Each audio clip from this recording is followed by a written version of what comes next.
purpose, and I understand that you didn't, because Maurice told me. Thank you. It doesn't make it any easier to know that I killed somebody that I cared about. But thank you for understanding. Of course. And now that we're friends again, I need a favor. What is it? I've ruined everything in my campaign.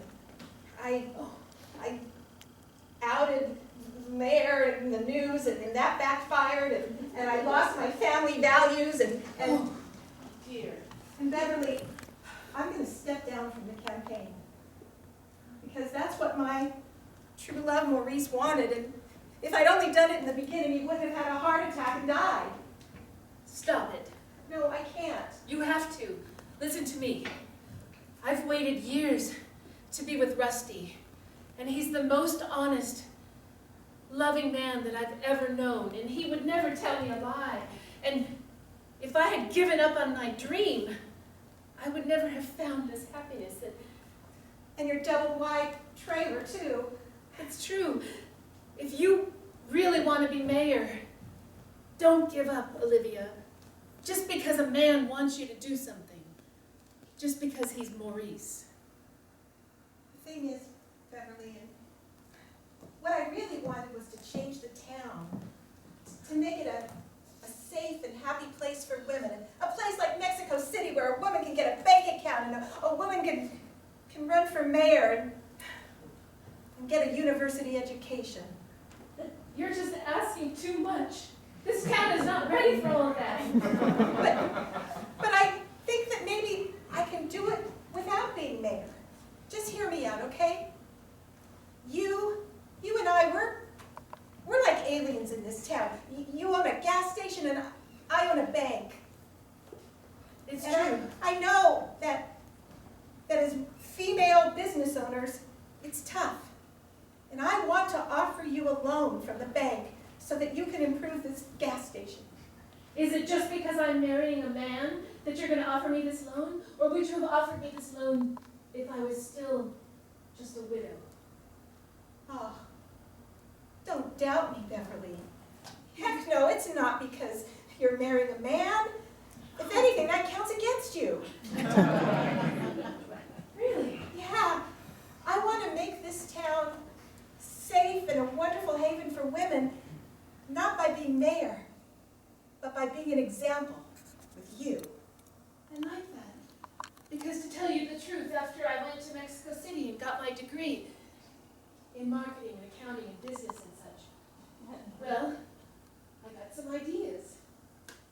I thought about this. Tell me. Okay, sometimes when I come home from work at the gas station, I'm very hungry. I go to the refrigerator. I get out what's left over from the night before. I cut it up. I put it on a plate. I put it in the oven. Well, that's a waste of time. It's a waste of time for working women like us. Well, what's your idea? Because you're so right. Think of this. Aluminum foil packages. Food in individual sections of the package. Some with gravy. Oh, could you have it with meatloaf? You could do meatloaf. You could do chicken. You could do turkey almost like a... Hold on 1 second. Beaver Pines gas station, Beverly speaking. Beverly. Glenn? What? Glenn, is that you? Glenn! Glenn! What happened? Operator! Operator! If you like to make a call, please dial 0. Oh my God. Beverly, are you talking about your dead husband, Glenn? It's impossible! But it was his voice! It was his voice! But you never found him. His body was never recovered. The plane, 2 pieces, 1 mountain, no body!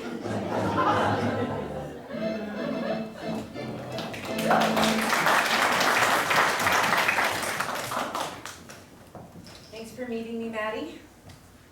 Of course, since you asked.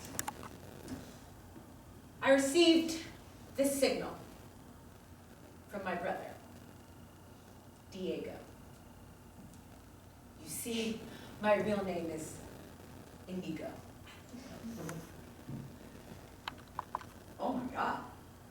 Guess not many people know about this. I tried to keep it under wraps for as long as I could.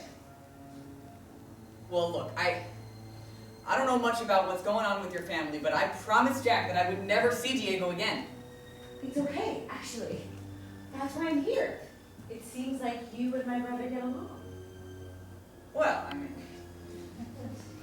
But I promised Jack I wouldn't. Well, you see, my brother wants revenge on your brother. Yeah, so I've heard. So you're gonna have to pick a side. Well, I chose my brother. Diego's very, very fond of you, Maddie. He doesn't take well to people rejecting him. Is that a threat? Not from me. I'm just letting you know what I know about my brother. Trust me. I wasn't going to tell anybody about this. No. But now that he's in town, I can't reject my brother either. Now, hold on, Violet. You and me have been friends all the time you've been in town. I don't want to just make this all go crazy because your old gang brother suddenly came into town. Why don't... If he's threatening you and he's threatening my brother, why don't we just... Maddie, I love you like a brother I never had. But we can't go against Diego. And I have to say, I somewhat have his sentiment as well, because your brother, in cahoots with Dr. Eastman, killed our father. Oh. And I desperately want revenge. My whole life, I've had problems with husband after husband. You know, not the best luck, lots of debt. And it's because of what I experienced as a child. It was really, really difficult growing up without a father. Not only that, but seeing him die before my own very eyes at the hands of Dr. Eastman and your brother, who, by the way, were fairly young when they killed him. They've been evil since they were young. Your brother has been in the gang since he was young. Hold on, that's not fair. Gang, yes. Evil, no. It's been hard for both of us. We haven't had anything, and Jack went into the gang to try and make our life work a little bit, and now that we've got all this money, he's changing, and he's not going to be like that anymore, so maybe you and Diego can just explain to him that, you know, all of that really hurt, obviously, and he can apologize, and all of this can just get swept under the rug. There's only one thing I can even think of doing. And don't think I haven't noticed the way you look at him when he puts on his grand poobah hat. Beverly, just pull yourself together. What are you saying? I'm saying that I picked up the phone, and it was Glenn. It was Glenn's voice. All he said is, But that can't be possible. That plane went down. No one could survive a crash like that. but they never found his body, Rusty. They never did. Hold on. Hello? There's a collect call from... Yes! Yes! Beverly, I'm right outside. Glenn! Glenn! Beverly! Oh! Glenn! Glenn! Beverly! What happened? What happened, Glenn?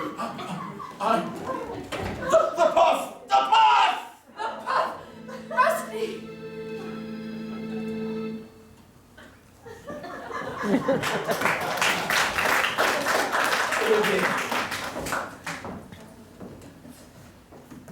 I know that you saw me and Violet in a compromising position at the bar. Yes, I did. And I know you were very upset at me about this. Hello. Olivia, come. Look out this window.